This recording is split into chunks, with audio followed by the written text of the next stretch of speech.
ವಂದನೆಗಳು. ವಿದ್ಯಾರ್ಥಿಗಳೇ, ಇವತ್ತು ನಾವು ಸಮಾಜ ವಿಜ್ಞಾನ ವಿಷಯಕ್ಕೆ ಸಂಬಂಧಿಸಿದಂತೆ ನಾನು ಮಾಡುವಂತಹ ಪಾಠಕ್ಕೆ ಸಂಬಂಧಿಸಿದಂತೆ ಒಂದು ಚಿತ್ರವನ್ನು ತೋರಿಸ್ತೀನಿ. ಆ ಚಿತ್ರವನ್ನು ನೋಡ್ಬಿಟ್ಟು ನೀವು ಅದು ಏನು ಅಂತ ಹೇಳ್ಬಿಟ್ಟು ಹೇಳಿ, ಆಯ್ತಾ? ಈ ಚಿತ್ರ ಕಾಣಿಸ್ತಿದೆಯಲ್ಲ, ಕಾಣಿಸ್ತಿದ್ಯಾ? ಈ ಚಿತ್ರ ನೋಡ್ತಿದ್ದೀರಲ್ಲ, ಇದೇನು ಅನಿಸ್ತಿದೆ? ಮಂಗನಿಂದ ಅಲ್ವಾ? ಪ್ರಾರಂಭದಲ್ಲಿರುವಂತಹ ಚಿತ್ರ ಇದೆಯಲ್ಲ, ಇದು ಮಂಗ, ಹೌದಾ? ಬರ್ತಾ ಬರ್ತಾ ಬರ್ತಾ ಏನಾಗಿದೆ? ಮನುಷ್ಯನಾಗಿದೆ. ಏನಾಗಿದ್ದಾನೆ? ಮಾನವನಾಗಿದೆ, ಹೌದಾ? ಹಾಗಾದ್ರೆ ಈ ಚಿತ್ರವನ್ನ ನೋಡಿದಾಗ ನಮಗೆ ಏನ್ ಅನಿಸ್ತಾ ಇದೆ ಅಂತಂದ್ರೆ, ಮಂಗನಿಂದ ಮಾನವನಾದ ಅಂತ ಹೇಳ್ಬಿಟ್ಟು ನಮಗೆ ಅನಿಸ್ತು, ಹೌದಾ? ಹಾಗಾದ್ರೆ ಈ ವಾದವನ್ನು ಮೊದಲು ಯಾರು ಮಂಡಿಸಿದ್ರು? ಯಾರು ಹೇಳಿದ್ರು ಮಂಗನಿಂದ ಮಾನವನಾದ? ಮಂಗನಿಂದ ಮಾನವನಾದ ಅಂತ ಯಾರು ಹೇಳಿದ್ರು? ಮಂಗನಿಂದ ಮಾನವ ಅಂತ ಹೇಳಿದವರು ಚಾರ್ಲ್ಸ್ ಡಾರ್ವಿನ್ ಎನ್ನುವರು. ಚಾರ್ಲ್ಸ್ ಡಾರ್ವಿನ್ ಎನ್ನುವಂತವರು ಈ ವಾದವನ್ನು ಮಂಡಿಸ್ತಾರೆ. ಮಂಡಿಸೋದಂದ್ರೇನು ಹೇಳಿ ಅಂದ್ರೆ, ಮಂಗ ಇದ್ದಿದ್ದು ಬೆಳವಣಿಗೆಯನ್ನ ಹೊಂದುತ್ತಾ ನಂತರದಲ್ಲಿ ಏನಾದ? ಮಾನವನಾದ ಅಂತ ಹೇಳ್ಬಿಟ್ಟು ಇಲ್ಲಿ ಹೇಳಲಾಗುತ್ತೆ, ಹೌದಾ? ಹಾಗಾದ್ರೆ ಇಲ್ಲಿ ಮಾನವ ಮುಂಚೆ ಪ್ರಾಣಿ ಆಗಿದ್ನ? ಮಂಗ ಪ್ರಾಣಿ ತಾನೆ? ಹಾಗಾದ್ರೆ ಮಂಗನಿಂದ ಮಾನವ ಅಂದ್ರೆ ಮಾನವ ಮುಂಚೆ ಏನಾಗಿದ್ದ? ಮಂಗನಾಗಿದ್ದ. ಹಾಗಾದ್ರೆ ಅವನು ಪ್ರಾರಂಭದಲ್ಲಿ ಪ್ರಾಣಿಯಾಗಿದ್ದ ಅಲ್ವಾ? ಹಾಗಾದ್ರೆ ಪ್ರಾಣಿಯಾಗಿದ್ದವನು ಮಾನವ ಹೇಗಾದ? ಈಗಲೂ ಮಕ್ಕಳು ಇದಾವಲ್ವಾ? ಇರುತ್ತಾನೆ. ಮತ್ತೆ ಆ ಮಕ್ಕಳು ಯಾಕೆ ಮಾನವ ಆಗ್ತಿಲ್ಲ? ಈಗಲೂ ಮಕ್ಕಳು ಇದಾವ, ಮಾನವ ಹೇಗವಲ್ಲ? ಪ್ರಕೃತಿಯ ನಿಯಮ. ಹಾಗಾದ್ರೆ ಆಗಿನ ಕಾಲದಲ್ಲಿ ಅಂತಂದ್ರೆ ಇಲ್ಲಿ ಸುಮಾರು 50 ರಿಂದ 80 ಲಕ್ಷ ವರ್ಷಗಳ ಹಿಂದೆ, ಅದಕ್ಕಿಂತ ಮೊದಲು ಆಫ್ರಿಕಾ ಖಂಡದಲ್ಲಿ ಉದಯಿಸಿದಂತಹ ಒಂದು ಜಾತಿಯ ವಾನರ. ವಾನರ ಅಂದ್ರೇನು? ಮಂಗ. ಅದು ಎಲ್ಲಿ ಅಂತಂದ್ರೆ ಸುಮಾರು 50 ರಿಂದ 80 ಲಕ್ಷ ವರ್ಷಗಳ ಹಿಂದೆ ಆಫ್ರಿಕಾ ಖಂಡದಲ್ಲಿ ಉದಯಿಸಿದಂತಹ ಒಂದು ವಾನರ ಏನಿದೆಯಲ್ಲ, ಅದು ಈಗಿನ ನಮ್ಮಲ್ಲಿ ಈ ಗೊರಿಲ್ಲಾ ಅಂತ ನೋಡಿರಲ್ಲ, ಅದು ನೋಡ್ಲಿಕ್ಕೆ ಒಂದು ರೀತಿಯಲ್ಲಿ ಮಾನವ ರೀತಿಯಲ್ಲೇ ಇರುತ್ತಲ್ವಾ? ಆ ಗೊರಿಲ್ಲಾ ಆಗಿರ್ಬೋದು, ಚಿಂಪಾಂಜಿ ಅಂತೀವಿ, ಹೌದಾ? ಆ ಚಿಂಪಾಂಜಿ ಆಗಿರ್ಬೋದು, ಇವೆಲ್ಲ ಮಾನವನ ಮೂಲ ಜೀವಿಗಳು ಅಂತ ಅನ್ಸುತ್ತೆ. ನೋಡಿದ್ರೆ ಒಂದು ಸ್ವಲ್ಪ ಮಾನವನಿಗೆ ಹೋಲಿಕೆ, ಹೌದಾ? ಇದು ಆಫ್ರಿಕಾ ಖಂಡದಲ್ಲಿ ಕಂಡು ಬಂದಂತಹ ಒಂದು ವಾನರ.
ಬುದ್ಧಿವಂತಿಕೆ, ಯೋಚನಾ ಶಕ್ತಿ ಅಲ್ವಾ?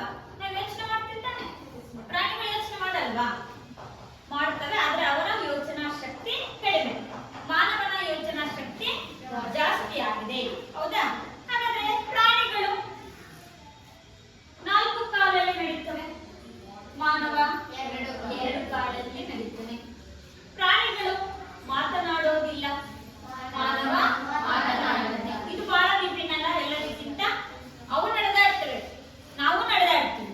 ಅವು ಯೋಚನೆ ಮಾಡ್ತವೆ ಸ್ವಲ್ಪ, ನಾವು ಕೂಡ ಜಾಸ್ತಿ ಯೋಚನೆಯನ್ನ ಮಾಡ್ತೀವಿ. ಆದ್ರೆ ವಿಶೇಷವಾದ ವಿಭಿನ್ನತೆ ಏನಪ್ಪಾ ಅಂದ್ರೆ ಮಾನವನಿಗೆ ಮಾತು ಬರುತ್ತೆ, ಪ್ರಾಣಿಗಳಿಗೆ ಮಾತು ಬರೋದಿಲ್ಲ. ಹಾಗಾದ್ರೆ ಇವೆಲ್ಲವನ್ನ ನಾವು ನೋಡಿದಾಗ ನಮಗೆ ಈಗ ಅನ್ಸುತ್ತೆ ಪ್ರಾಣಿಗಳಿಗಿಂತ ಮಾನವ ಹೇಗೆ ಭಿನ್ನ. ಅದಕ್ಕೆ ಪ್ರಾಣಿಗಳಿಗೆ ಯೋಚನಾ ಶಕ್ತಿ ಇಲ್ಲ, ಮಾನವನಿಗೆ ಯೋಚನಾ ಶಕ್ತಿ ಇದೆ. ಪ್ರಾಣಿಗಳು 4 ಕಾಲುಗಳ ಮೇಲೆ ನಡೀತವೆ, ಮಾನವ 2 ಕಾಲುಗಳ ಮೇಲೆ ನಡೀತಾನೆ. ಪ್ರಾಣಿಗಳಿಗೆ ಭಾಷೆ ಮಾತು ಬರೋದಿಲ್ಲ, ಮಾನವನಿಗೆ ಮಾತು ಬರುವಂತಹದ್ದು. ಹಾಗಾಗಿ ಪ್ರಾಣಿಗಳಿಗಿಂತ ಮಾನವ ವಿಶಿಷ್ಟವಾದಂತಹ ಒಂದು ಜೀವಿ ಅಂತ ವಿಭಿನ್ನ. ಒಂದು ಚಟುವಟಿಕೆ ಮೂಲಕ ನಾವು ಹೇಳೋದಾದ್ರೆ ಪ್ರಾಣಿಗಳಿಗಿಂತ ಮಾನವ ಇನ್ನೂ ಹೇಗೆ ಭಿನ್ನ ಅನ್ನೋದನ್ನ ನಾವು ನೋಡೋದಾದ್ರೆ, ಒಂದೇ ನಾವು ನೋಡ್ತೀವಿ ಮಾನವನ ಕೈ ಬೆರಳುಗಳು. ಹಾಗಾದ್ರೆ ಈಗ ನಾವು ಮಾಡ್ತಾ ಇರುವಂತಹ ಪಾಠ ಅಂತಂದ್ರೆ ಮಾನವ ಮತ್ತು ಸಮಾಜ, ಸಮಾಜಶಾಸ್ತ್ರದ 1ನೇ ಅಧ್ಯಾಯ, ಮಾನವ ಮತ್ತು ಸಮಾಜ. ಈ ಒಂದು ಅಧ್ಯಾಯದಲ್ಲಿ ನಾವು ನೋಡ್ತೀವಿ ಮಾನವನು ಪ್ರಾಣಿಗಳಿಗಿಂತ ಹೇಗೆ ಭಿನ್ನ ಅನ್ನೋದನ್ನ ನಾವು ನೋಡೋದಾದ್ರೆ, ಮೊದಲನೆಯದಾಗಿ ಮಾನವನ ಕೈಯಲ್ಲಿರುವಂತಹ ಹೆಬ್ಬೆರಳು. ಕೈಯಲ್ಲಿ ಎಷ್ಟು ಬೆರಳಿರೋದು? 5 ಅಲ್ವಾ? ಮಾನವನ ಕೈಯಲ್ಲಿ 5 ಬೆರಳುಗಳಿವೆ. ಈ 5 ಬೆರಳುಗಳಲ್ಲಿ ಈ ಬೆರಳನ್ನ ಹೆಬ್ಬೆರಳು ಅಂತ ಕರೀತಾರೆ. ಹೌದಾ? ಪ್ರಾಣಿಗಳಿಗೂ ಕೂಡ ಬೆರಳಿದವರ ಮಿಸ್. ಹಾಗಾದ್ರೆ ಇದಂತಾನೆ. ಆದ್ರೆ ಮಾನವನ ಕೈ ಬೆರಳುಗಳಲ್ಲಿ ಹೆಚ್ಚು ಶಕ್ತಿಶಾಲಿ ಅಂತಂದ್ರೆ ಇದು ಯಾವುದು? ಹೆಬ್ಬೆರಳು. ಅದಕ್ಕೆ ನೋಡಿ, ನಾವು ಏನಾದ್ರೂ ಗೆದ್ರೆ, ಏನಾದ್ರೂ ಸಾಧನೆ ಮಾಡಿದ್ರೆ ಫಸ್ಟ್ ತೋರಿಸದೆ ಇದನ್ನಲ್ವಾ? ಯಾಕೆಂತಂದ್ರೆ ಈ ಬೆರಳಿದೆಯಲ್ಲ, ಇದು ಶಕ್ತಿಶಾಲಿ ಅಂತ. ಹಾಗಾದ್ರೆ ಈ ಬೆರಳು ಯಾಕೆ ಶಕ್ತಿಶಾಲಿ ಅಂತ ಕರಿತೀವಿ ಅಂದ್ರೆ, ಈ 4 ಬೆರಳುಗಳಿಗೆ ಇದು ಸಪೋರ್ಟ್ ಇದ್ರೆ ಮಾತ್ರ ಕೆಲಸ ಮಾಡ್ತವೆ. ಇವು 4 ಅಲ್ಲ ನೋಡಿ. ಉದಾಹರಣೆಯಾಗಿ ನಾನು ಈ ಚಪ್ಪೀಸ್ ಇಟ್ಕೊಂಡಿದ್ದೆ, ಹೌದಾ? ಹಿಂಗ್ ಹಿಡ್ಕೊಂಡು ಬರೀಲಿಕ್ಕೆ ಬರಲ್ಲ, ನಮಗೆ ಸಪೋರ್ಟ್ ಇಲ್ಲ. ನಾವು ಸ್ಪೂನ್ ತಗೊಂಡು ಊಟ ಮಾಡ್ತೀವಿ ಅಂತ ಅನ್ಕೊಳ್ಳಿ, ಅದು ಸಪೋರ್ಟ್ ಸಿಗಲ್ಲ. ಸಿಗುತ್ತಾ? ಇಲ್ಲ. ಈ 4 ಬೆರಳುಗಳು ಕೆಲಸ ಮಾಡ್ತವೆ, ನಿಷ್ಕ್ರಿಯ ಏನಿಲ್ಲ, ಇವು ಕ್ರಿಯಾಶೀಲಗಳೇ. ಆದ್ರೆ ಸಪೋರ್ಟ್ ಈ ಬೆರಳಿದೆಯಲ್ಲ, ಇದಿರುತ್ತೆ ಹೆಬ್ಬೆರಳು. ಹೌದಾ? ಇತರ ಪ್ರಾಣಿಗಳಿಗಿಂತ ಮಾನವ ಭಿನ್ನ ಅಂತ ಕರೀಲಿಕ್ಕೆ ಈ ಹೆಬ್ಬೆರಳು ಏನಿದೆಯಲ್ಲ, ಇದು ನಮಗೆ ಬಹಳ ಮುಖ್ಯ. ಅದು ಪ್ರತಿಯೊಂದು ವಸ್ತುವನ್ನ ಹಿಡಿಯಲಿಕ್ಕೆ ಸಪೋರ್ಟ್ ಆಗಿರುತ್ತೆ. ಬೇರೆ ಪ್ರಾಣಿಗಳಿಗೂ ಕೂಡ ಬೆರಳುಗಳಿವೆ, ಅವು ಅಷ್ಟೊಂದು ಸಹಾಯಕವಲ್ಲ, ಅವು ಅಷ್ಟೊಂದು ಸಹಾಯ ಮಾಡಲ್ಲ. ಅವೆಲ್ಲ ಬರೀ ನಡೀಲಿಕ್ಕಷ್ಟೇ ಬಳಸ್ತಾರೆ. ಮಾನವ ಇದನ್ನ ಹೆಬ್ಬೆರಳನ್ನ ಮತ್ತೆ ಬೇರೆ ಬೆರಳುಗಳನ್ನ ಎಲ್ಲಾ ಕ್ರಿಯೆಗಳಲ್ಲೂ ಕೂಡ ಬಳಸ್ತಾರೆ. ಹೌದಲ್ಲ? ಇದು ಪ್ರಾಣಿಗಳಿಗಿಂತ ಮಾನವ ಹೇಗೆ ಭಿನ್ನ ಅನ್ನೋದನ್ನ ಒಂದನ್ನ ತಿಳಿಸೋಣ. ಎರಡನೇದಾಗಿ ಬರುತ್ತೆ ಮಾನವನ ನೇರ ನಿಲುವು. ನೇರ ನಿಲುವು ಅಂದ್ರೇನು? ನಿಲುವು ಅಲ್ವಾ? ಪ್ರಾಣಿಗಳು ಹೇಗೆ ನಿಂತ್ಕೊಳ್ತವೆ? ನೇರನ. ಅವು ಏನ್ ಮಾಡ್ತವೆ? 2 ಕೈಗಳನ್ನು ಕೂಡ ಬಳಸ್ಕೊಳ್ತವೆ, ಹೌದಾ? ಬಗ್ಗೆ ನಡೀತಾವೆ, ಅವಕ್ಕೆ ನೇರ ನಿಲುವಿಲ್ಲ. ಆದ್ರೆ ಮಾನವನಿಗೆ ನೇರ ನಿಲುವನ್ನ ನಾವಿಲ್ಲಿ ಕಾಣ್ತಾ ಇದೀವಿ. ಹಾಗಾದ್ರೆ ಪ್ರಾಣಿಗಳಿಗಿಂತ ಮಾನವ ಭಿನ್ನ, ಹೌದಾ? ಇನ್ನು ನಾವು 3ನೇದಾಗಿ ನೋಡ್ತೀವಿ ಮಾನವನ ಮೆದುಳು.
ಪ್ರಾಣಿಗಳ ಹಸಿ ಮಾಂಸವನ್ನ ತಿನ್ನುವುದು. ಮಾನವನಿಗೆ ಬೇಯಿಸಿ ತಿನ್ನೋದು ಕೂಡ ಗೊತ್ತಿರಲಿಲ್ಲ. ಪ್ರಾಣಿಗಳಂತೆ 4 ಕಾಲುಗಳಲ್ಲಿ ನಡೀತಾ ಇದ್ದ. ಹೌದಾ? ಮಾನವ ಪ್ರಾಣಿಗಳಂತೆ 4 ಕಾಲುಗಳಲ್ಲಿ ನಡೀತಾ ಇದ್ದ. ಆಕಸ್ಮಿಕವಾಗಿ ಮಾನವನಿಗೆ ಬೆಂಕಿ ಪರಿಚಯ ಆಯಿತು. ನಂತರ ಏನ್ ಮಾಡ್ದ? ಬೇಯಿಸಿ ತಿನ್ನೋದನ್ನ ಕಲ್ತ್ಕೊಂಡ. ಹೌದಾ? ಪ್ರಾಣಿಗಳ ಮಾಂಸವನ್ನ ಬೇಯಿಸಿ ತಿನ್ನೋದು ಕಲಿತ. ಕಾಡಿನಲ್ಲಿ ಗೆಡ್ಡೆ ಗೆಣಸುಗಳು ಸಿಗುವಂತಹದ್ದನ್ನು ತಿಂತಿದ್ದ. ನಂತರ ನಿಧಾನವಾಗಿ ಅವುಗಳ ದೊರೆಯುವಿಕೆಯೂ ಕೂಡ ಕಡಿಮೆ ಆಯಿತು. ನಂತರ ಏನ್ ಮಾಡ್ದ? ಎಲ್ಲೆಲ್ಲಿ ಗೆಡ್ಡೆ ಗೆಣಸುಗಳು ಸಿಗುತ್ತೋ ಅದನ್ನ ನೋಡ್ಕೊಂಡು ಅಲೆಮಾರಿ ಜೀವನವನ್ನ ಮಾಡ್ದ. ವಲಸೆ ಹೋಗೋದು ಒಂದು ಸ್ಥಳದಿಂದ ಮತ್ತೊಂದು ಸ್ಥಳಕ್ಕೆ ಹೋಗೋದನ್ನ ಕಲ್ತ್ಕೊಂಡ. ನಂತರ ಏನ್ ಮಾಡ್ದ? ನದಿ ತೀರ ಪ್ರದೇಶಗಳಿಗೆ ಹೋದ. ಆ ನದಿಯಲ್ಲಿ ಸಿಗುವಂತಹ ಮೀನುಗಳನ್ನ ತಿಂದು ಜೀವನವನ್ನ ಮಾಡೋದಕ್ಕೆ ಕಲ್ತ್ಕೊಂಡ. ಆ ನದಿ ಹರಿಯುವಂತಹ ನೀರನ್ನ ಬಳಸ್ಕೊಂಡು ಯಾವುದೋ ರೀತಿಯಲ್ಲಿ ಒಂದು ಬೆಳೆಯನ್ನ ಬೆಳೆಯೋದನ್ನ ಅಭ್ಯಾಸ ಮಾಡಿಕೊಂಡ. ಹೌದಾ? ಇವೆಲ್ಲವೂ ಮಾನವನು ನಿಧಾನವಾಗಿ ಏನಾಗ್ತಾ ಬಂದ? ನಾಗರಿಕನಾಗ್ತಾ ಬಂದ. ಮಗನಾಗಿದ್ದವನು ಮಾನವ ಹೇಗಾದ? ಹಸಿ ಮಾಂಸವನ್ನ ತಿನ್ನೋದನ್ನ ಬಿಟ್ಟು ಬೇಯಿಸೋದನ್ನ ತಿಂದ. ಗೆಡ್ಡೆ ಗೆಣಸುಗಳು ಖಾಲಿ ಆದ ತಕ್ಷಣ ಒಂದು ಸ್ಥಳವನ್ನ ಬಿಟ್ಟು ಮತ್ತೊಂದು ಸ್ಥಳಕ್ಕೆ ಹೋಗೋದನ್ನ ಕಲ್ತ್ಕೊಂಡ. ನಂತರ ನದಿಗಳಲ್ಲಿ ಸಿಗುವಂತಹ ಮೀನುಗಳನ್ನ ಹಿಡಿದು ತಿನ್ನೋದನ್ನ ಕಲ್ತ. ಅದೇ ನದಿ ನೀರನ್ನ ಬಳಸಿಕೊಂಡು ವ್ಯವಸಾಯವನ್ನ ಮಾಡಿ ಬೆಳೆಯನ್ನ ಬೆಳಿಲಿಕ್ಕೆ ಪ್ರಾರಂಭಿಸಿಕೊಂಡ. ಇದೆಲ್ಲವನ್ನ ನಾವು ನೋಡ್ತಾ ಬಂದ್ರೆ ಆಮೇಲೆ ಏನ್ ಮಾಡ್ದ? ಒಂದು ಕಡೆ ನೆಲೆ ನಿಂತ. ಗುಂಪು ಗುಂಪಾಗಿ ಇರೋದಕ್ಕೆ ಪ್ರಾರಂಭಿಸಿದ. ಯಾಕೆಂದ್ರೆ ಒಂದು ವ್ಯಕ್ತಿಯಾಗಿ ಸುತ್ತರಿತಿದ್ದ. ಆಮೇಲೆ ಏನ್ ಮಾಡ್ದ? ಒಂದ್ ಕಡೆ ನಿಂತ ಮೇಲೆ ಅವ್ರು ನೋಡಿ ಇನ್ನೊಬ್ರು, ಅವ್ರು ನೋಡಿ ಇನ್ನೊಬ್ರು, ಹೀಗೆ ನಿಧಾನವಾಗಿ ಎಲ್ಲರೂ ಬಂದೇನ್ ಮಾಡಿದ್ರು? ಒಂದು ಗುಂಪಿನಲ್ಲಿ ವಾಸಿಸುವುದನ್ನ ಕಲ್ತ್ಕೊಂಡ್ರು. ಅದಾದ ನಂತರದಲ್ಲಿ ಏನ್ ಮಾಡ್ದ? ತನ್ನನ್ನು ತಾನು ರಕ್ಷಣೆಯನ್ನ ಮಾಡ್ಕೊಳ್ಳೋದಿಕ್ಕೆ ಒಂದು ಗುಂಪಂತು, ಇನ್ನೊಂದು ಗುಂಪಂತು, ಹೀಗೆ ಗುಂಪುಗಳು ಬರ್ತಾ ಬರ್ತಾ ಬರ್ತಾ ಬರ್ತಾ ಏನಾಯ್ತು? ಒಂದು ಗ್ರಾಮ ಆಗ್ತಾ ಬಂತು. ಒಂದು ಬುಡಕಟ್ಟು ಜನಾಂಗಗಳು ಅಂತ ಮಾಡ್ಕೊಂಡ್ರು. ಹೀಗೆ ನಿಧಾನವಾಗಿ ಗ್ರಾಮಗಳು ಬೆಳವಣಿಗೆಯನ್ನ ಹೊಂದುತ್ತಾ ಹೋದ್ರು. ಆ ಗ್ರಾಮಗಳ ಮುಂದೆ ಒಂದು ಸಮಾಜ. ಈಗ ನಾವೆಲ್ಲರೂ ವಾಸಿಸ್ತಾ ಇರೋದು ಹೇಗೆ? ಸಮಾಜದಲ್ಲಿ. ಹೌದಾ? ಆ ಸಮಾಜದಲ್ಲಿ ವಾಸಿಸ್ತಾ ಇರೋದಂತಂದ್ರೆ ಸಮಾಜ ಮತ್ತು ಮಾನವನನ್ನ ಸೇರಿಸಿ ಮಾನವ ಮತ್ತು ಸಮಾಜ ಅಂತ ಹೇಳ್ಬಿಟ್ಟು ನಾವು ಅಧ್ಯಯನವನ್ನ ಮಾಡ್ತಾ ಇದ್ವಿ. ಹಾಗಾದ್ರೆ ಇವೆಲ್ಲವನ್ನ ನಾವು ನೋಡಿದಾಗ ಮಾನವ ದೈವ ಸೃಷ್ಟಿಯೋ ಅಥವಾ ದೇವರೇ ಮಾನವನ ಸೃಷ್ಟಿಯೋ? ಪ್ರಶ್ನೆ ಬರ್ತಲ್ಲ? ಹೌದಾನೆ? ಮಾನವ ಮಾನವನನ್ನ ದೇವರು ಸೃಷ್ಟಿ ಮಾಡಿದನೋ ಅಥವಾ ದೇವರನ್ನೇ ಮಾನವ ಸೃಷ್ಟಿ ಮಾಡಿದನೋ? ಪ್ರಶ್ನೆ ಇದ್ದಾನೆ ನಮ್ಮೆಲ್ಲರಿಗೂ. ಅಥವಾ ಸಮೂಹಗಳ ನಡುವೆ ವ್ಯತ್ಯಾಸ ಏಕೆ? ಸಮೂಹ ಅಂದ್ರೆ ಗುಂಪು. ಒಂದು ಗುಂಪಿಗೂ ಮತ್ತೊಂದು ಗುಂಪಿನ ವ್ಯತ್ಯಾಸವನ್ನ ನೋಡ್ತೀವಿ. ಹೌದಾ? ಹಾಗಾದ್ರೆ ಆ ಗುಂಪುಗಳಲ್ಲಿ ವ್ಯತ್ಯಾಸ ಯಾಕಾಯ್ತು? ಜನರು ಸಮೂಹವನ್ನ ಒಂದುಗೂಡಿಸುವಂತ ಶಕ್ತಿ ಯಾವುದು? ಜನರನ್ನ ಒಟ್ಟುಗೂಡಿಸುವಂತ ಶಕ್ತಿ ಯಾವುದಿದೆ? ಮಾನವ ಯಾಕೆ ಒಂದು ಸಮೂಹದಿಂದ ಮತ್ತೊಂದು ಸಮೂಹಕ್ಕೆ ಭಿನ್ನವಾಗಿದ್ದಾನೆ? ಸಮಾಜ ನಿರಂತರವಾಗಿ ಬದಲಾವಣೆಗಳಿಗೆ ಯಾಕೆ ಒಳಪಡ್ತಾ ಇದೆ? ಸಮಾಜ ಬದಲಾಗ್ತಿದೆಯಲ್ಲ? ಆಗ್ತಿದೆ ತಾನೆ? ಇವತ್ತಿದ್ದಂತಹ ಸಮಾಜ ನಾಳೆ ಇರೋದಿಲ್ಲ. ಹೌದಾ? ಈಗ ನಿಮ್ಮನ್ನೇ ನೀವು ಯೋಚನೆ ಮಾಡಿದ್ರೆ ನೀವು ಬಾಲ್ಯದಲ್ಲಿ ಇದ್ದಿದ್ದು ಈಗಿಲ್ಲ. ಪ್ರೈಮರಿ ಇದ್ದಿದ್ದು ನೀವು ಹೈಸ್ಕೂಲಲ್ಲಿ ಇರಲ್ಲ, ಹೈಸ್ಕೂಲಲ್ಲಿ ಇದ್ದಿದ್ದು ನೀವು ಕಾಲೇಜಲ್ಲಿ ಇರಲ್ಲ. ಹೌದಾ? ಸಮಾಜ ಬದಲಾದಂತೆ ಮಾನವನು ಕೂಡ ಏನಾಗ್ತಾನೆ? ಬದಲಾಗ್ತಾನೆ. ಹಾಗಾದ್ರೆ ಇವೆಲ್ಲಾ ಪ್ರಶ್ನೆಗಳನ್ನ ನಾವು ನೋಡ್ತಾ ಬಂದ್ರೆ, ಈ ಎಲ್ಲಾ ಪ್ರಶ್ನೆಗಳನ್ನ ಉತ್ತರವನ್ನ ಹುಡುಕೊಳ್ತಾ ಬಂದ್ರೆ ಮಾನವ ಸಮಾಜವನ್ನ ಕುರಿತು ಅಧ್ಯಯನವನ್ನ ಮಾಡುವಂತಹ ಶಾಸ್ತ್ರವೇ ಸಮಾಜ ಶಾಸ್ತ್ರ ಅಂತ ಹೇಳಿ. ಇದೊಂದು ಹೊಸ ಅಧ್ಯಯನ ಹುಡುಕೊಳ್ಳಿ ಅಲ್ವಾ? ಮಾನವ ಸಮಾಜವನ್ನ ಕುರಿತು ಅಧ್ಯಯನವನ್ನ ಮಾಡುವಂತಹ ಶಾಸ್ತ್ರ. ಸಮಾಜಶಾಸ್ತ್ರದ ಸಮಾನಾರ್ಥಕ ಪದ ಅಂತಂದ್ರೆ ಸೋಶಿಯಾಲಜಿ ಅಂತ ಹೇಳಿ ಕರೀತಾರೆ. ಸಮಾಜಶಾಸ್ತ್ರ ಎನ್ನುವಂತ ಪದವನ್ನು ಆಂಗ್ಲ ಭಾಷೆಯಲ್ಲಿ ಸೋಶಿಯಾಲಜಿ ಅಂತ ಹೇಳಿ ಕರೀತಾರೆ. ಹಾಗಾದ್ರೆ ಈ ಸೋಶಿಯಾಲಜಿ ಎನ್ನುವಂತಹ ಪದ ಹೇಗೆ ಹುಟ್ಕೊಳ್ತು? ಈ ಪದದ ಒಂದು ಉಗಮವನ್ನ ನಾವು ನೋಡೋದಾದ್ರೆ ಇದು ಮೊದಲು ಲ್ಯಾಟಿನ್ ಭಾಷೆಯ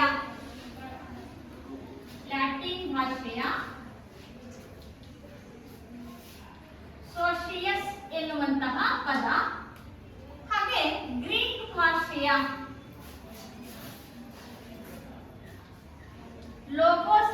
ಎನ್ನುವಂತಹ ಪದ.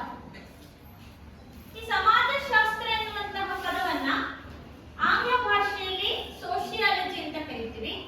ಈ ಸೋಶಿಯಾಲಜಿ ಅಂತ ಪದ ಹೇಗೆ ಉತ್ಪತ್ತಿ ಆಯಿತು ಅನ್ನೋದಾದ್ರೆ ಲ್ಯಾಟಿನ್ ಭಾಷೆಯ ಸೋಶಿಯಸ್ ಎನ್ನುವಂತಹ ಪದದ ಜೊತೆಯಲ್ಲಿ ಗ್ರೀಕ್ ಭಾಷೆಯ ಲೋಗೋಸ್ ಎನ್ನುವಂತಹ ಪದದ ಜೊತೆಗೂಡಿ ರಚಿತವಾದಂತಹ ಶಬ್ದವೇ ಸೋಶಿಯಾಲಜಿ ಅಂತ ಕರೀತೀವಿ. ಈ ಸೋಶಿಯಾಲಜಿಯೇ ಕನ್ನಡದಲ್ಲಿ ಸಮಾಜಶಾಸ್ತ್ರ ಅಂತ ಕರೀತಾರೆ. ಈ ಸಮಾಜಶಾಸ್ತ್ರದಲ್ಲಿ ಇವೆರಡೂ ಪದಗಳ ಅರ್ಥವನ್ನ ನಾವು ನೋಡೋದಾದ್ರೆ ಇದು ಏನನ್ನ ಅರ್ಥ ಕೊಡುತ್ತೆ ಅಂದ್ರೆ ಸಮಾಜವನ್ನ ಅಧ್ಯಯನ ಮಾಡುವುದು ಅಂತ ಹೇಳಿ. ಸೋಶಿಯಸ್ ಮತ್ತು ಲೋಗೋಸ್ ಇವೆರಡು ಪದದ ಅರ್ಥವನ್ನ ನಾವು ನೋಡಿದಾಗ ಸಮಾಜವನ್ನು ಅಧ್ಯಯನ ಮಾಡು ಎಂದರ್ಥವನ್ನ ಕೊಡುತ್ತೆ. ಸಮಾಜವನ್ನ ಕುರಿತು ಅಧ್ಯಯನ ಮಾಡುವ ಶಾಸ್ತ್ರವೇ ಸಮಾಜಶಾಸ್ತ್ರ ಅಂತ ಹೇಳಿ ಕರೀತೀವಿ. ಇದನ್ನ ಮೊಟ್ಟ ಮೊದಲು ಬಳಕೆ ಮಾಡಿದವರು ಯಾರು ಈ ಸಮಾಜಶಾಸ್ತ್ರ ಎನ್ನುವಂತಹ ಪದವನ್ನ ಅಂತಂದ್ರೆ ಆಗಸ್ಟ್ ಕಾಂಟೆ.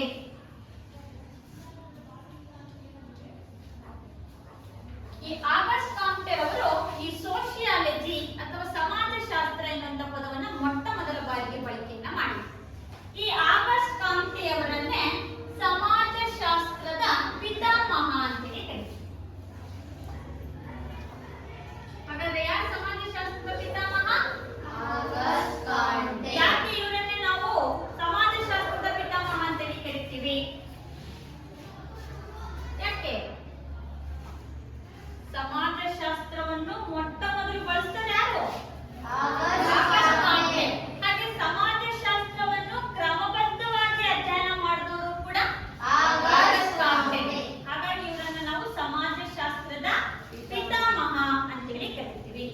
ಹಾಗಾದ್ರೆ ಇವರು ಸಮಾಜಶಾಸ್ತ್ರವನ್ನ ಕುರಿತು ಆಗಸ್ಟ್ ಕಾಂಟೆ ಅವರ ವ್ಯಾಖ್ಯಾನ ಏನಿದೆ ಅಂದ್ರೆ ಸಾಮಾಜಿಕ ಕ್ರಮ ಮತ್ತು ಸಾಮಾಜಿಕ ಪ್ರಗತಿಗೆ ಸಾಮಾಜಿಕ ಕ್ರಮ ಮತ್ತು ಸಾಮಾಜಿಕ ಪ್ರಗತಿಗೆ ಸಂಬಂಧಿಸಿದ ವಿಷಯಗಳ ಅಧ್ಯಯನ ಮಾಡುವ ಶಾಸ್ತ್ರವೇ ಸಮಾಜಶಾಸ್ತ್ರ ಅಂತ ಹೇಳಿ. ಆಗಸ್ಟ್ ಕಾಂಟೆ ಅವರ ಪ್ರಕಾರ ಸಮಾಜಶಾಸ್ತ್ರ ಅಂದ್ರೇನು?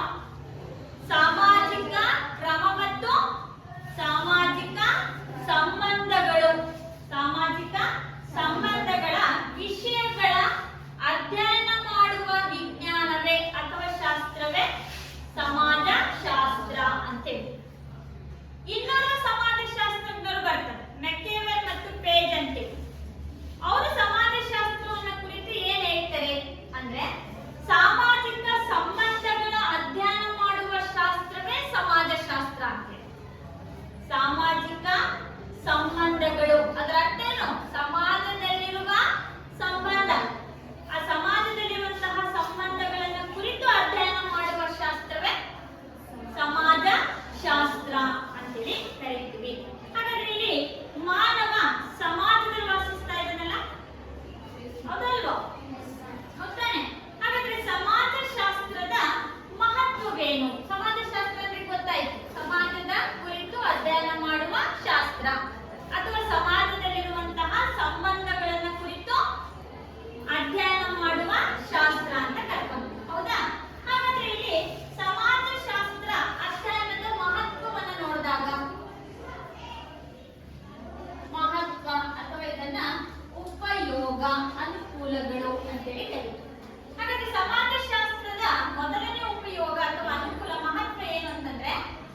ಬೆಳವಣಿಗೆಯ ಜ್ಞಾನ ನೀಡುವುದು. ಹಾಗಾದ್ರೆ ಇವರಿಗೆ ಜ್ಞಾನ ಕೊಡ್ತಾ ಇದ್ದಾವೆ ಸಮಾಜ, ಕೊಡ್ತಾ ಇದ್ದೀಲ್ವ? ಆಧುನಿಕ ಸನ್ನಿವೇಶಗಳು, ಆಧುನಿಕ ಅಂದ್ರೆ ಈಗ ಬಹಳಷ್ಟು ವಿಜ್ಞಾನ ತಂತ್ರಜ್ಞಾನ ಎಲ್ಲ ಬೆಳವಣಿಗೆ ಆಗಿದೆಯಲ್ಲ, ಆ ವಿಜ್ಞಾನ ತಂತ್ರಜ್ಞಾನ ನಮಗೆ ಏನ್ ಮಾಡ್ತಾ ಇದೆ? ಬದಲಾವಣೆಗಳಿಗೆ ಅವಕಾಶ ಕೊಟ್ಟು ಯಾವುದು ಸಹಾಯ ಮಾಡ್ತಿದೆ? ನಮ್ಮ ಜ್ಞಾನ ಬೆಳವಣಿಗೆಗೆ ಸಹಾಯ ಮಾಡ್ತಿದೆ ಅಲ್ವಾ? ನೋಡಿ, ಪ್ರಾರಂಭದಲ್ಲಿ ಮಾನವನಿಗೆ ಬೇಯಿಸಿ ತಿನ್ನೋದು ಗೊತ್ತಿರಲಿಲ್ಲ, ಒಂದ್ ಕಡೆ ನೆಲೆ ನಿಲ್ಲೋದು ಗೊತ್ತಿರಲಿಲ್ಲ. ಅವನ ಬುದ್ಧಿ ಬೆಳವಣಿಗೆ ಆಗ್ತಾ ಆಗ್ತಾ ಬೆಂಕಿಯನ್ನು ಪರಿಚಯಿಸಿಕೊಂಡ, ಬೇಯಿಸಿ ತಿನ್ನೋದನ್ನ ಕಲ್ತ್ಕೊಂಡ, ಅದಾದ್ಮೇಲೆ ಒಂದು ಕಡೆ ನೆಲೆ ನಿಲ್ಲೋದನ್ನ ಕಲ್ತ್ಕೊಂಡ, ಕೃಷಿ ಮಾಡೋದನ್ನ ಕಲ್ತ್ಕೊಂಡ. ಹಾಗೆ ಇದೀವ ಇಲ್ಲ ತಾನೆ? ಆಧುನಿಕತೆ ಬೆಳವಣಿಗೆ ಹೋದಂತೆ, ಆಧುನಿಕ ಸನ್ನಿವೇಶಗಳು ದೊರೆತಾ ಹೋದಂತೆ ನಮ್ಮ ಜ್ಞಾನ ಏನಾಗ್ತಿದೆ? ಬೆಳವಣಿಗೆಯನ್ನ ಹೊಂದುತ್ತಾ ಇದೆ. ಈಗ ಉದಾಹರಣೆಗೆ ಹಿಂದಿನ ಕಾಲದಲ್ಲೆಲ್ಲ ಕಂಪ್ಯೂಟರ್ಗಳು ಇರ್ಲಿಲ್ಲಲ್ಲ, ಇದ್ವಾ? ಇಲ್ಲ. ಅವಾಗ ಯಾವುದೇ ಕ್ಯಾಲ್ಸಿಯಂ ಇರಲಿಲ್ಲ, ಕ್ಯಾಲ್ಕುಲೇಟರ್ ಬಳಸ್ತಿರ್ಲಿಲ್ಲ, ಹೌದಾನೆ? ಅವಾಗೆಲ್ಲ ಕೈ ಬೆರಳುಗಳಲ್ಲಿ ಲೆಕ್ಕ ಮಾಡೋರು. ಆದ್ರೆ ಈಗ ತಕ್ಷಣಕ್ಕೆ ನಾವೇನ್ ಮಾಡ್ಬೋದು? ಎಷ್ಟು ಸಾವಿರಾರು ನಂಬರ್ಸ್ ಗಳಿದ್ರು ಕೂಡ ಕೆಲವೇ ಕ್ಷಣಗಳಲ್ಲಿ ಏನ್ ಮಾಡ್ತೀವಿ? ಅದರ ಉತ್ತರವನ್ನ ಕಂಡುಕೊಳ್ತೀವಿ. 10 ಜನ ಮಾಡುವಂತ ಕೆಲಸವನ್ನ ಕಂಪ್ಯೂಟರ್ಗಳು ಇವತ್ತು ಕ್ಷಣಾರ್ಧದಲ್ಲಿ ಏನ್ ಮಾಡ್ತಾ ಇದ್ದಾರೆ?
ಶಿಕ್ಷಣ, ಯೋಚನೆ ಮಾಡೋದು, ಹೌದಾ, ಆಲೋಚನೆಯನ್ನು ಮಾಡೋದು, ಇದೆಲ್ಲವನ್ನ ಕಲಿತಿದಂತಾನೆ, ಹೌದಾನೆ?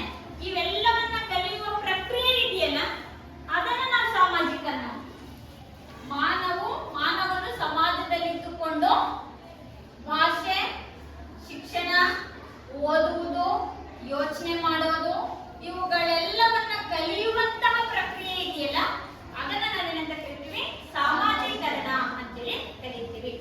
ಹಾಗಾದ್ರೆ ಈ ಸಾಮಾಜೀಕರಣದಲ್ಲಿ ನಾವು ಯಾವ ರೀತಿಯಾಗಿ ಕಲಿತೀವಿ? ಸಮಾಜದಲ್ಲಿ ಶಾಲೆ ಇದೆ, ಹೌದಾ? ಶಾಲೆಗೆ ಹೋಗಿ ಶಿಕ್ಷಣ ಕಲಿತೀವಿ, ಜ್ಞಾನ ಸಂಪಾದನೆ ಮಾಡ್ಕೊಳ್ತೀವಿ, ಹೌದಾ? ಕುಟುಂಬ ಇದೆ, ಕುಟುಂಬದಲ್ಲಿ ನಾವೇನ್ ಕಲಿತ್ವಿ? ಭಾಷೆ ಅಲ್ವಾ? ಮೊದಲು ನುಡಿಗಳು ಕಲಿತಿದ್ದೆಲ್ಲಿ? ಕುಟುಂಬದ ಸದಸ್ಯರ ಜೊತೆ ಇದ್ದಲ್ವಾ, ಹೌದಾನೆ? ಹಾಗಾದ್ರೆ ಶಾಲೆ, ಮನೆ, ಸ್ನೇಹಿತರು, ಸಮೂಹ ಮಾಧ್ಯಮಗಳು, ಇವುಗಳೆಲ್ಲದರಿಂದ ನಾವೇನ್ ಮಾಡ್ತಾ ಇದೀವಿ? ಏನೆಲ್ಲವನ್ನು ಕಲಿತದೇ ಇದೆ, ಹೌದಾ? ಸಮಾಜದಲ್ಲಿರುವಂತಹ ಕಲಿಕೆಯ ಎಲ್ಲಾ ಪ್ರಕ್ರಿಯೆ ಏನಿದೆಯಲ್ಲ, ಆ ಎಲ್ಲಾ ಪ್ರಕ್ರಿಯೆಯನ್ನು ನಾವೇನಂತ ಕರಿತೀವಿ? ಸಾಮಾಜೀಕರಣ ಅಂತೇಳಿ ಕರಿತೀವಿ. ಸಮಾಜದಲ್ಲಿ ಇದ್ದುಕೊಂಡು ಮಾನವ ಕಲಿಯುವ ಪ್ರಕ್ರಿಯೆಯನ್ನ ಸಾಮಾಜೀಕರಣ ಅಂತಾರೆ. ಹಾಗಾದ್ರೆ ಮಾನವನಿಗೆ ಪರಿಸರ, ಸಾಮಾಜಿಕ ಪರಿಸರ ಅಗತ್ಯನಾ? ಹೌದಾನೆ? ಮಾನವನು ಸಮಾಜದಲ್ಲಿ ಇಲ್ಲದೆ ಇರ್ತಿದ್ರೆ ಅದಕ್ಕೆ ಒಂದು ಕಮಲೆಯ ಕಥೆ ಅಂತ ಬರುತ್ತೆ. ಕಮಲೆ ಎನ್ನುವಂತಹ ಒಬ್ಬ ಬಾಲಕಿ, ಆಕೆ 1920ರಲ್ಲಿ ಒಂದು ಕಾಡಿನಲ್ಲಿ ವಾಸಿಸ್ತಾಳೆ. ಆ ಕಮಲ ಏನ್ ಮಾಡ್ತಾಳೆ ಅಂತಂದ್ರೆ, ಆ ಕಾಡಿನಲ್ಲಿ ವಾಸಿಸುವಂತ ಸಂದರ್ಭದಲ್ಲಿ ಪ್ರಾಣಿಗಳ ಜೊತೆಯಲ್ಲೇ ಇರ್ತಾರೆ. ಸುಮಾರು ಅವಳು 9 ವರ್ಷ ಕಾಡಲ್ಲಿ ಬಿಟ್ಟಿರ್ತಾರೆ. ಆ ಕಾಡಿನಲ್ಲಿ ವಾಸಿಸ್ತಾ ಇರೋದ್ರಿಂದ ನಂತರದಲ್ಲಿ ಏನ್ ಮಾಡ್ತಾರೆ ಅಂತಂದ್ರೆ, ಅವಳು ಪ್ರಾಣಿಗಳಂತೆ 4 ಕಾಲುಗಳಿಂದ ನಡೀತಾ ಇರ್ತಾಳೆ. ಪ್ರಾಣಿಗಳಂತೆ ಹಸಿ ಮಾಂಸವನ್ನ ತಿಂತಾ ಇರ್ತಾಳೆ. ಅದೇ ರೀತಿಯಾಗಿ ಪ್ರಾಣಿಗಳು ಏನೇನು ಆಕ್ಟಿವಿಟೀಸ್ ಮಾಡ್ತಾವಲ್ಲ, ಮರದ ಮೇಲೆ ವಾಸಿಸೋದು, ಹೀಗೆ ವಿವಿಧ ರೀತಿಯಲ್ಲಿ ಅವಳು ಏನ್ ಮಾಡ್ತಿರ್ತಾಳೆ? ಆ ಪ್ರಾಣಿಗಳಂತಾನೆ ವರ್ತಿಸ್ತಾರೆ. ಸುಮಾರು ಅವಳಿಗೆ 9 ವರ್ಷ ಕಾಡಿನಲ್ಲಿ ಬಿಟ್ಟಿರ್ತಾರೆ. ಪ್ರಾಣಿಗಳು ಹೇಗೆ ವಾಸಿಸ್ತವೋ ಹಾಗೆ ಅವಳು ಕೂಡ ಕಾಡಿನಲ್ಲಿ ವಾಸಿಸ್ತಾಳೆ. ಆಮೇಲೆ ಏನ್ ಮಾಡ್ತಾಳೆ? ಕಾಡಿನಲ್ಲಿ ಹೇಗಿರ್ತಾವ ಪ್ರಾಣಿಗಳು ಹಾಗೆ ಇರ್ತವೆ. ಆಕೆನ ಏನ್ ಮಾಡಿದ್ರು? 9 ವರ್ಷಗಳ ನಂತರ ಆಕೆನ ಕರ್ಕೊಂಡು ಬಂದು ಊರಿನಲ್ಲಿ ಇಟ್ಕೊಂಡು, ಸಮಾಜದಲ್ಲಿ ಇಟ್ಕೊಂಡು, ಆಗ ಅವಳು ಮಾನವನನ್ನ ನೋಡಿ ಅಂಬೆಗಾಲ ನಡೀತಾ ಇದ್ದವಳು. ಪ್ರಾಣಿಗಳು 4 ಕಾಲಲ್ಲಿ ನಡೀತಾವಲ್ಲ, ಅವಳು ಹಂಗೆ ನಡೀತಾ ಇದ್ದ. ಮಾನವನನ್ನ ನೋಡಿದ್ಮೇಲೆ ಏನ್ ಮಾಡಿದ್ಲು? ಅವಳು ನೇರ ನಿಲುವನ್ನ ನಿಂತ್ಕೊಂಡು ನಡೆಯೋದನ್ನ ಕಲಿತು, ನಿಧಾನಕ್ಕೆ ಮಾತನಾಡೋದನ್ನ ಕಲಿತು, ಹಸಿ ಮಾಂಸವನ್ನ ತಿಂತಾ ಇದ್ದಿದ್ದನ್ನ ಬೇಯಿಸ್ಕೊಂಡು ತಿನ್ನೋದನ್ನ ಕಲ್ತ್ಕೊಂಡು, ಹೌದಾ, ಮಾತನಾಡೋದನ್ನ ಕಲ್ತ್ಕೊಂಡು. ನೋಡಿ, ಕಾಡಲ್ಲಿದ್ದು ಪ್ರಾಣಿಗಳಂತಿದ್ದು, ನಾಡಿಗೆ ಬಂದು ಮಾನವನಂತೆ ಇರೋದಕ್ಕೆ ಕಲ್ತು ಅಲ್ವಾ? ನೋಡಿ, ಪರಿಸರ ಏನೆಲ್ಲ ಕಲಿಸುತ್ತೆ, ಹೌದಾ? ಮನೆಯಲ್ಲಿ ಕೆಟ್ಟ ಭಾಷೆಗಳು ಬಳಸ್ತಾ ಇದ್ರೆ ನಾವು ಕೆಟ್ಟ ಭಾಷೆ ಬಳಸ್ತೀವಿ, ಮನೆಯಲ್ಲಿ ಒಳ್ಳೆ ಭಾಷೆ ಬಳಸ್ತಿದ್ರೆ ನಾವು ಒಳ್ಳೆ ಭಾಷೆ ಬಳಸ್ತೀವಿ, ಹೌದಾ? ಪರಿಸರ ಬೇಕು, ಒಳ್ಳೆ ಪರಿಸರ. ಮಾನವನ ಬೆಳವಣಿಗೆಗೆ ಸಾಮಾಜಿಕ ಪರಿಸರ ಅಗತ್ಯ. ಸಮಾಜ ಇಲ್ಲ ಅಂದ್ರೆ ಮಾನವ ಬೆಳವಣಿಗೆಯನ್ನು ಹೊಂದಲಿಕ್ಕೆ ಸಾಧ್ಯನೇ ಇಲ್ಲ, ಹೌದಾ? ಹಾಗೆ ಭಾಷೆಯೂ ಕೂಡ ನಮಗೆ ಮುಖ್ಯ. ಭಾಷೆನೂ ಕೂಡ ಬೇಕು ನಮಗಲ್ವಾ? ನಮ್ಮ ಭಾವನೆಗಳನ್ನ ಹಂಚ್ಕೋಬೇಕಂದ್ರೆ ಭಾಷೆ ಬೇಕು. ಕೆಲವೊಂದು ಆರ್ಥಿಕ ಭಾಷೆ ಅಂತೀವಿ, ಸಂಜ್ಞೆ ಮಾಡೋದು ಅಂತು, ಮತ್ತೆ ಕೆಲವೊಂದಕ್ಕೆ ನಾವೇನ್ ಮಾಡ್ತೀವಿ? ತುಂಬಾ ಹೊಟ್ಟೆ ನೋಡ್ತಿದ್ರೆ ಏನ್ ಮಾಡ್ತೀವಿ? ತಿಂತೀವಿ, ಹೌದಾ? ಅವಾಗ ನಾವು ಹೇಳಿಲ್ಲ ಅಂದ್ರು ಮಕ್ಕ ನೋಡಿದ ತಕ್ಷಣ ಗೊತ್ತಾಗುತ್ತೆ ಇವ್ರು ನೋವಾಗ್ತಿದೆ. ಕೆಲವೊಂದು ಸನ್ನೆಗಳ ಮೂಲಕ ಮಾಡ್ತೀವಿ, ಹಿಂಗಂದ್ರೆ ಹೋಗ್ಬಿಡ್ತಾರೆ, ಹಿಂಗಂದ್ರೆ ಬರ್ತಾರೆ, ಹಿಂಗಂದ್ರೆ ಇಲ್ಲ ಅಂತ, ಹಿಂಗಂದ್ರೆ ಹೂವು ಅಂತ, ಹೌದಾ? ಕೆಲವೊಂದು ಎಲ್ಲವನ್ನು ಭಾವನೆಗಳ ಮೂಲಕ ವ್ಯಕ್ತಪಡಿಸಲಿಕ್ಕಾಗುತ್ತೆ, ಸನ್ನೆಗಳ ಮೂಲಕ. ಕೆಲವೊಂದಕ್ಕೆ ಸನ್ನೆಗಳು ಬಳಸ್ಕೊಳ್ತೀವಿ, ಕೆಲವೊಂದಕ್ಕೆ ಭಾಷೆ ಬೇಕಲ್ವಾ? ಭಾವನೆಗಳನ್ನ ಹಂಚ್ಕೊಳ್ಳೋದೇನಿದೆಯಲ್ಲ, ಆ ಭಾವನೆಗಳನ್ನ ನಾವು ಹಂಚ್ಕೋಬೇಕಂದ್ರೆ ಭಾಷೆ ಮುಖ್ಯ. ಅದು ಭಾಷೆ ನಮ್ಮ ಎದುರಿಗಿರೋರಿಗೆ ಗೊತ್ತಿರ್ಬೇಕಲ್ವಾ? ಈಗ ನಾನು ಕನ್ನಡ ಮಾತಾಡ್ತಿದ್ದೀನಿ, ನಿಮಗೆ ಕನ್ನಡ ಅರ್ಥ ಆಗ್ತಿದೆ, ನಿಮಗೂ ಕನ್ನಡ ಬರುತ್ತೆ, ನನಗೆ ಕನ್ನಡ ಬರುತ್ತೆ, ನಾವು ಕನ್ನಡದಲ್ಲಿ ಮಾತಾಡ್ತೀನಿ, ಅರ್ಥ ಮಾಡ್ಕೊಳ್ತೀರಲ್ವಾ? ನನಗೆ ಕನ್ನಡ ಬರಲ್ಲ,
ಇನ್ನೊಂದು ಅಂಶ ಕಲಿಕಾಂಶವನ್ನ ಮುಂದೆ